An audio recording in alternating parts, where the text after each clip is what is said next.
जब रैली में जाते थे, जब डेल्टा वेरिएंट था, दीदी ओ दीदी कर रहे थे बंगाल के चुनाव में जाकर के, डेल्टा वेरिएंट था, तब जो है मास्क नहीं लगा रहे थे। और जब चीफ मिनिस्टर्स के साथ ऑनलाइन मीटिंग हो रही है, जूम कॉल हो रहा है, तब मास्क लगा लिए हैं। लोग को मूर्ख समझते हैं, बेवकूफ समझते हैं। बच्चों को लेकर के जो है हमारे ऊपर केस किया गया, कंप्लेन किया गया।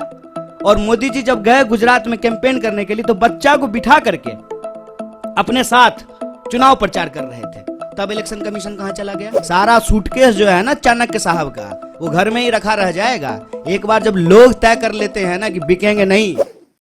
इमोशन को लेकर भारत जोड़ो यात्रा चल रही, इमोशन पर आपका फोकस है, लेकिन बीजेपी बार बार ये सवाल पूछती है, जिस पर आपने वो ध्यान नहीं आकृष्ट कराया, कि क्या इलेक्शन को लेकर के, क्योंकि वो बार बार कहते कि जो बाई इलेक्शन बीच में हुए, वहां से जहां जहां कहाँ यात्रा गई, वहां आपके खिलाफ नतीजे प्रतिकूल आए हैं।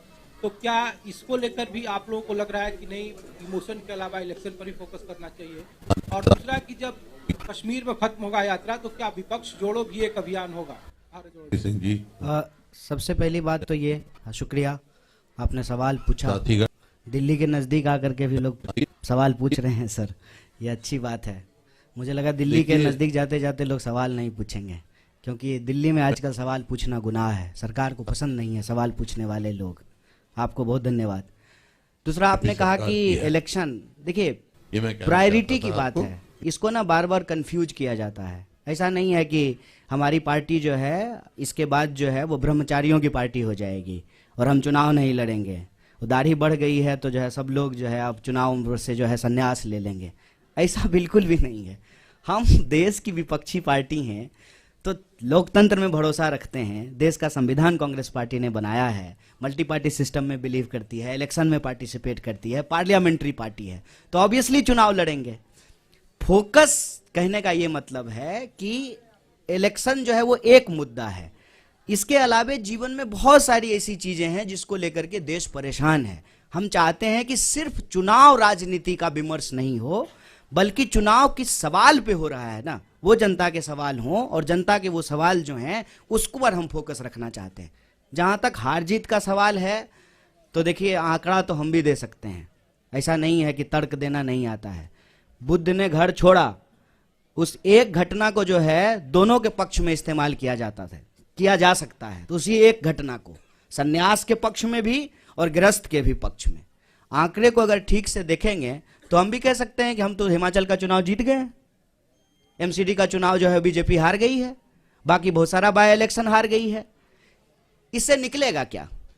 सवाल यह है कि चुनाव जब देश में हो रहा है, तो 5 साल में चुनाव जब होते हैं, तो 5 साल तो किसी कारण से, किसी रैशनैलिटी से बनाया गया है ना, कि उस 5 साल में सरकार का रिपोर्ट कार्ड देखा जाएगा। सरकार ने क्या काम किया है उसका अवलोकन करेगी जनता और दोबारा उसको मैंडेट देगी। आजकल हम लोग क्या देखते हैं कि सारे राजनीतिक विमर्श को जो है चुनावी परिणाम, और ये बड़ी शर्म की बात है और बड़ी बेशर्मी से लोग जो है टीवी स्टूडियो में बैठ करके बोलते हैं रिजल्ट आने के बाद। हम सबको जो है अपने ऊपर एक सवाल खड़ा करना चाहिए कि जब रिजल्ट आ गया है तब ये आप क्यों कहते हैं? रिपोर्टर भी बोलते हैं, पार्टी के स्पोक्स पर्सन भी बोलते हैं, अब असली खेला शुरू होगा। क्या खेला शुरू होगा? ये बेशर्मी हमारे आंख के सामने में हो रही है। जब परिणाम आ गया है, सिंपल मेजोरिटी किसी पार्टी को आ गया है, तो क्या खेला शुरू होगा? ये जो बेशर्मी और बेईमानी है ना, इसको हमको नैतिक बल देना बंद कर देना चाहिए। चुनाव जीतने की अगर बात करते हैं, मध्य प्रदेश की चुनाव हम नहीं जीत गए थे। कैसे मध्य प्रदेश में हमारी सरकार चली गई? क्या कर्नाटक में हम चुनाव नहीं जीत गए थे? क्या गुजरात में हमने जो है वो सिचुएशन नहीं देखा? जो लोग यहां बैठे हुए हैं उसके ऊपर आप तमाम तरीके का आरोप लगाते हैं, और वही लोग जो है जब भाजपा के दफ्तर में जाकर के बैठ जाएंगे तो सब ठीक हो जाएगा। क्या इस पे हम सवाल खड़ा नहीं करेंगे? आज इस देश में इंस्टीट्यूशंस पे अटैक है और इलेक्शन एक कंपोनेंट है। हमको दूसरे इंस्टीट्यूशंस के भी बारे में सोचना पड़ेगा। पार्लियामेंट अचानक से बंद कर दिया गया, बताइए, अचानक कोविड हो गया, और सुबह में कोविड हुआ और शाम में कोविड समाप्त हो गया। वही लोग जो मास्क लगा करके पार्लियामेंट में आए थे सुबह में, शाम में मास्क लगाना भूल गए। भीड़ में जाते हैं तो मास्क नहीं लगाते हैं। जब रैली में जाते थे, जब डेल्टा वेरिएंट था, दीदी ओ दीदी कर रहे थे बंगाल के चुनाव में जाकर के, डेल्टा वेरिएंट था, तब जो है मास्क नहीं लगा रहे थे, और जब चीफ मिनिस्टर्स के साथ ऑनलाइन मीटिंग हो रही है, जूम कॉल हो रहा है, तब मास्क लगा लिए हैं। लोग को मूर्ख समझते हैं, बेवकूफ समझते हैं। चुनाव हम लड़ते हैं, चुनाव हम लड़ेंगे, लेकिन चुनाव के परिणाम के आधार पर यह कहना कि कांग्रेस पार्टी खत्म हो गई है, तो देख लीजिए कांग्रेस पार्टी खत्म हो गई है। तो जिस यात्रा को आप 7 सितंबर से इग्नोर कर रहे थे, जो ही हम दिल्ली के दरवाजे पे पहुंचे हैं तो पेट में जबरदस्त मरोड़ पैदा हो गया है। तमाम कोशिश कर रहे हैं, पूरे देश में हमको परमिशन लेने की जरूरत नहीं पड़ी, क्योंकि यह भारत जोड़ो यात्रा है, दिल्ली की यात्रा नहीं है। लेकिन जो है दिल्ली में जो है अड़ंगा लगाने की कोशिश की जा रही है। तो इस बात को हम सब लोग समझें। आज हमारा देश जिन परिस्थितियों से गुजर रहा है उसको स्वीकार करें। चुनाव है, चुनाव लड़ेंगे, हारेंगे, जीतेंगे, एक बात है, लेकिन चुनावी प्रक्रिया भी चलती रहनी चाहिए। इलेक्शन कमीशन भी ठीक से काम करना चाहिए। एक सवाल हमारी यात्रा के ऊपर, बच्चे क्यों आ रहे हैं? बच्चों को लेकर के जो है हमारे ऊपर केस किया गया, कंप्लेन किया गया, और मोदी जी जब गए गुजरात में कैंपेन करने के लिए तो बच्चा को बिठा करके अपने साथ चुनाव प्रचार कर रहे थे। तब इलेक्शन कमीशन कहां चला गया? नियम कानून सबके लिए बराबर होगा ना, विपक्ष के लिए जो होगा वही सत्ता के लिए भी होगा। तो चुनाव के इर्द गिर्द विमर्श बना करके ना, हार जीत के इर्द गिर्द, और उस हार जीत में भी कोई नैतिकता नहीं है। जीती हुई पार्टी का विधायक खरीद करके सरकार बना लेना, जब तक यहां थे तो जो है देश विरोधी थे, हरियाणा में ऐसी। तो ये जो सवाल है इस पे हम लोगों को मुखरता से बोलना पड़ेगा। इलेक्शन से भाग नहीं रहे साहब, इलेक्शन हम भी जीते हैं और फिर भी जीतेंगे। इनको डर यही लग रहा है ना कि दिल अगर जीत लिया ना तो इस चुनाव कैसे हराएंगे। सारा सूटकेस जो है ना चाणक्य साहब का, वो घर में ही रखा रह जाएगा। एक बार जब लोग तय कर लेते हैं ना कि बिकेंगे नहीं, और जो लोग खरीदेंगे ना, आपको दिल्ली का एग्जाम्पल देना चाहते हैं, दिल्ली के भी प्रभारी हमारे बीच में मौजूद हैं। हमारे 2 लोगों को खरीदने की कोशिश की गई, ये चलन पैटर्न हो गया है। अब दूसरी पार्टियां भी ऐसा करना शुरू कर देगी। इस प्रवृत्ति पे हमको हमला करने की जरूरत है। उसके बाद आम लोग जाकर के घर घेर लिए, उसके बाद नहीं हम लोग कहीं नहीं जा रहे, हम यहीं रह रहे हैं।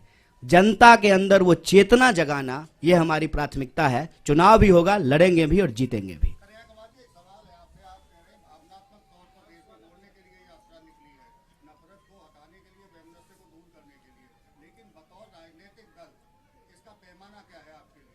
देखिए, भावना एक बात है, भूख का भी सवाल है।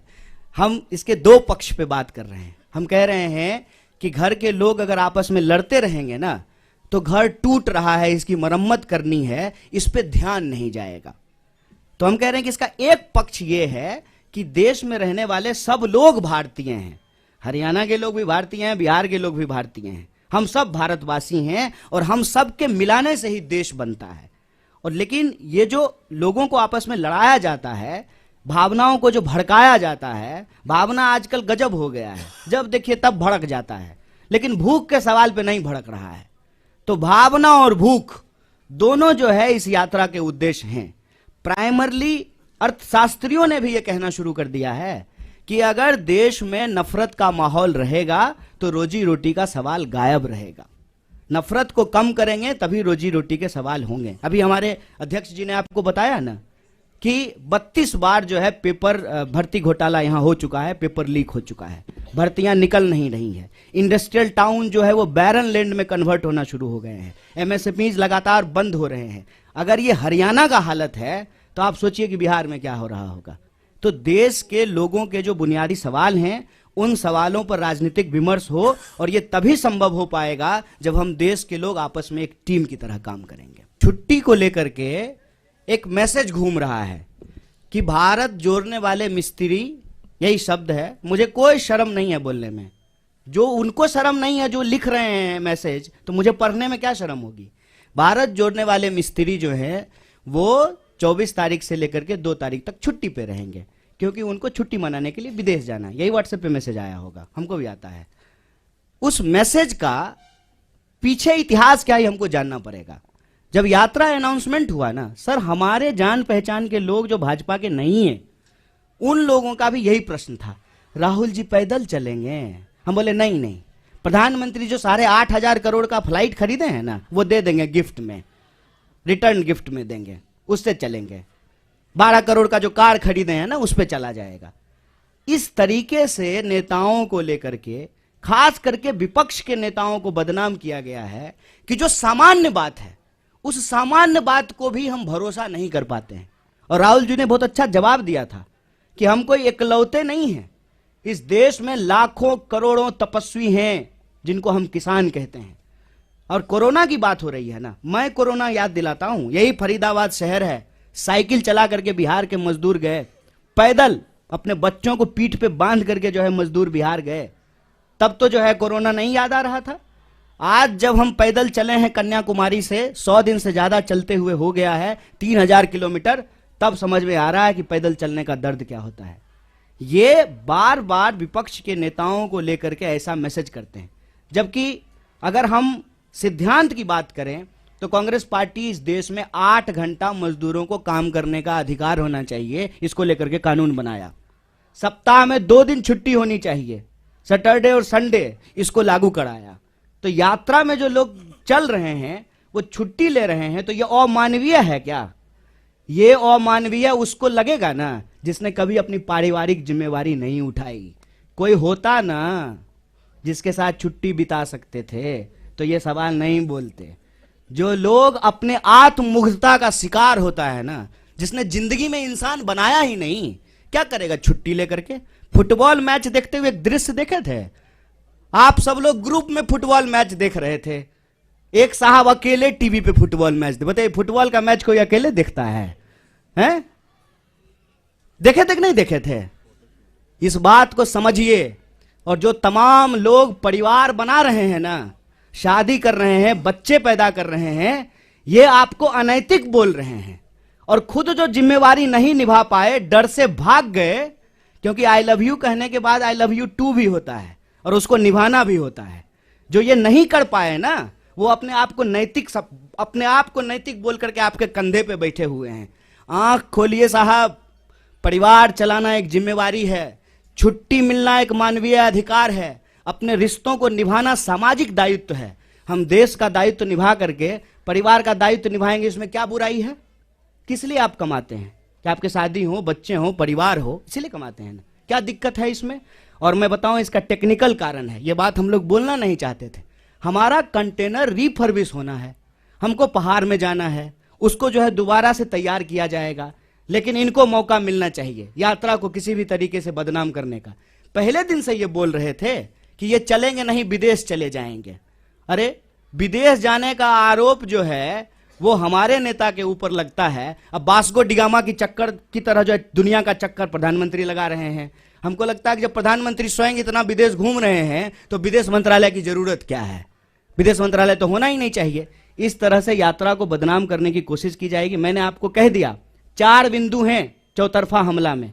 पहला बिंदु कि ये यात्रा की प्रासंगिकता पे सवाल उठाए, दूसरा बिंदु इन्होंने यात्रा को बदनाम करने का कोशिश किया, तीसरा बिंदु कि मंदिर क्यों जाते हैं, और चौथा बिंदु जो मैं बार बार आपको कह रहा हूं यात्रा को लेकर के कि कुछ भी कोई बहाना लगा करके अब ये यात्रा को रोकना चाहते हैं, पर ये यात्रा रुकेगी नहीं। देखिए हम लोग इसको बतौर राजनीतिक दल रोकें, उससे ज्यादा जरूरी है कि इस देश के आम लोग बतौर वोटर इसको रोकें, क्योंकि ये अनैतिक है, ये गलत है। एक बार जब लोगों ने अपना मैंडेट दे दिया, सरकार चुन दिया, सरकार 5 साल चले और उसके फिर काम के आधार पे जो है सरकार का काम कैसा रहा, जनता अपना अगला निर्णय लेगी। तो ये लड़ाई एक राजनीतिक दल के कैपेसिटी से आगे बढ़ करके इस देश के नागरिकों के कंधे पे है। कन्हैया जी, सवाल ये है कि कोविड को लेकर तरह तरह की बातें की जाती है। कांग्रेस का अपना पक्ष है, बीजेपी का अपना पक्ष है। सरकार ये कहती है कि चीन, अमेरिका, बाकी कंट्रीज में कोविड के केसेस बढ़ रहे हैं, इसलिए एहतियात बरतने की जरूरत है। एक जिम्मेदार राजनीतिक दल होने के नाते आप यात्रा निकालिए, लेकिन प्रोटोकॉल का अगर पालन करेंगे तो उसमें दिक्कत कहाँ आती है? क्या सरकार सवाल उठा रही है इसलिए उसका विरोध है, या आप लोग मानते हैं कि कोविड नहीं है, पूरी तरह से नहीं? देखिए सबसे पहली बात सर, ये इसका मैं जवाब देता हूं, आप भी भूलिएगा कि कोरोना ना कांग्रेस बीजेपी नहीं है। कोरोना एक वायरस है, वो सब के लिए है। ना कोरोना का कोई धर्म है, ना कोरोना का कोई राजनीतिक विचारधारा है। कोरोना के नाम पर, कोरोना का बहाना बना करके जो राजनीतिक चालबाजी की जा रही है ना, हम उस पर सवाल उठा रहे हैं। कोरोना का प्रोटोकॉल जो सरकार लाएगी उसको पहले भी फॉलो किए थे, आगे भी फॉलो करेंगे। लेकिन ये प्रोटोकॉल कब लाया जा रहा है और क्यों लाया जा रहा है, किसके लिए लाया जा रहा है, इस पे भी आंख खोल करके सवाल करेंगे। और आप भी सवाल कीजिए, हम उम्मीद करते हैं, हो सकता है कि आपको नौकरी में नहीं निकाल दिया जाए आपको, तब आप भी हमारे साथ आइएगा भारत जोड़ो यात्रा में। लेकिन यह सवाल पूछा जाए कि भाई सुबह में मास्क लगाना प्रोटोकॉल है, शाम में बाराती जब गए थे तब मास्क लगाना प्रोटोकॉल नहीं है। ये सवाल पूछने में क्या दिक्कत है? आप कहते हैं तो मैं ये सवाल मास्क लगा के पूछ लूंगा, अच्छा होगा कि मुंह भी नहीं दिखेगा। देखिए, इस पे ना रैशनल तरीके से जो है हम लोगों को समझना पड़ेगा कि रैली में कोरोना गायब हो जाता है, ठीक है, और जूम मीटिंग में कोरोना आ जाता है। इस पे आप सब लोग सवाल पूछिए। कोरोना का कोई राजनीतिक विचारधारा नहीं है, हम भी ऐसा नहीं कह रहे हैं। और कोरोना का नियम और प्रोटोकॉल साइंस के हिसाब से, पॉलिटिकल पार्टी के हिसाब से नहीं, मेडिकल साइंस के हिसाब से जो होगा उसको फॉलो करेंगे। देखिए, मैंने उनके सवालों के जवाब दिए। मैं भाजपा के ऊपर अपना समय कभी नहीं बर्बाद करूंगा साहब। सवाल हम हमेशा देश की जनता के लिए उठाते हैं। रोजी का सवाल, रोजगार का सवाल, भर्ती का सवाल, किसान का सवाल, मुआवजा का सवाल, महिला सुरक्षा का सवाल, सामाजिक न्याय का सवाल, हम ये उठाते हैं सवाल। भाजपा को लेकर के जो हमने कही है ना, ये हमने उनको उनकी भाषा में जवाब दिया है। लोकप्रियता तो आपकी भी कृपा है साहब मैं इस पे बोलना नहीं चाहता हूं नहीं, बढ़ गए हैं, ये बड़ी चिंता की बात है। लेकिन भाजपा के एक मंत्री ने कहा है कि फिर गाना गा देंगे, कोरोना चला जाएगा, गो कोरोना गो। सुने कि नहीं? भाजपा के एक मंत्री ने पार्लियामेंट के प्रीमाइस में कहा कि पिछली बार भी हम गाना गा दिए थे, गो कोरोना गो, कोरोना चला गया, इस बार कोरोना आएगा फिर हम गाना गा देंगे, गो कोरोना गो। हम ये नहीं कह रहे हैं, हम ये कह रहे हैं कि हम साइंस में बिलीव करते हैं। जो भी प्रोटोकॉल सरकार का होगा, जो एडवाइजरी होगा, उसको फॉलो करेंगे। देखिए, हमारी कोशिश तो यही है कि इस देश में सकारात्मक राजनीति हो, पॉजिटिव पॉलिटिक्स हो, क्योंकि उस पॉलिटिक्स में का फायदा ये होगा कि हार जीत किसी की हो, लेकिन उससे लोगों को फायदा होगा। अगर हम राजनीतिक विमर्श के केंद्र में बेकारी का सवाल ला पाए, महंगाई का सवाल ले पाए, एसएमईज जो small scale medium scale industries का सवाल है, महिला सुरक्षा का सवाल है, किसानों को मुआवजा का सवाल है, खेती का सवाल है, सीमा सुरक्षा का सवाल है, तो उससे देश को फायदा होगा। चुनावी परिणाम चाहे जो भी हो, लेकिन इस आधार पे अगर राजनीतिक विमर्श होगा, लोगों के बुनियादी सवाल पर होंगे, तो लोगों को फायदा होगा। हम वो प्रयास कर रहे हैं, कितनी सफलता मिलेगी ये तो देखने वाली बात है। Nation next news hub for new India.